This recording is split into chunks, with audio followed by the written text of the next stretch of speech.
Al Nadal hi ha associades moltes paraules. Una d'elles és la paraula llum. El Nadal s'enceta amb l'encesa de les llums a les ciutats. Al Nadal, els ulls dels xiquets i xiquetes tenen altra llum.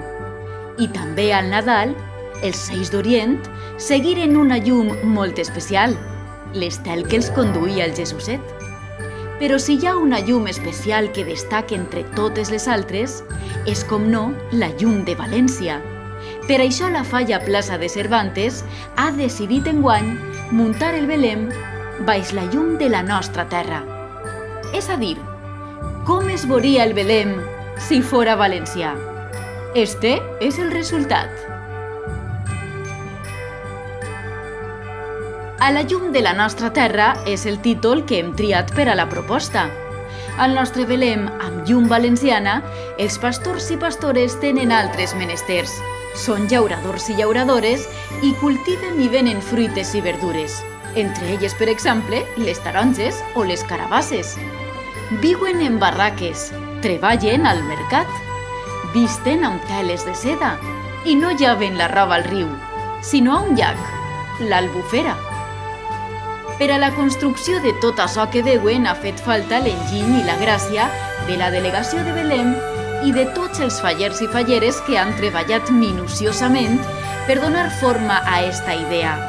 Decoradors, fusters i cosidors no han escatimat en feina ni en materials per fer esta recreació valenciana del nostre tradicional Belém.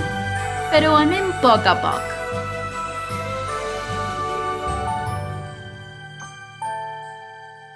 Primer, pensem en la base.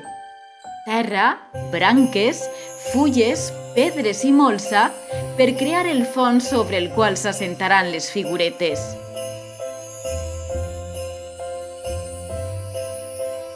Cartró, fusta, cordell i plàstic per construir castells i barraques i donar cos i volum a tota l'escenografia.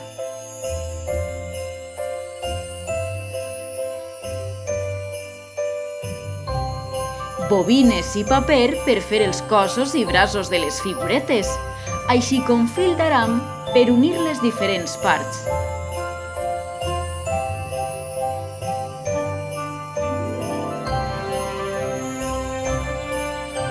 Al vestuari dels llauradors i llauradores, dels reis i dels membres de l'escena del naixement no els falta cap detall. Amb teles i puntilles s'han cosit trajes propis de la indumentària tradicional valenciana.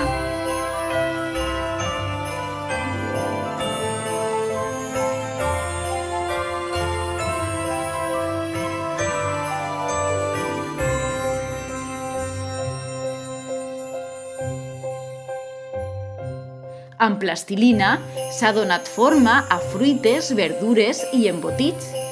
Amb arròs i lentilles s'han completat els detalls més imperceptibles.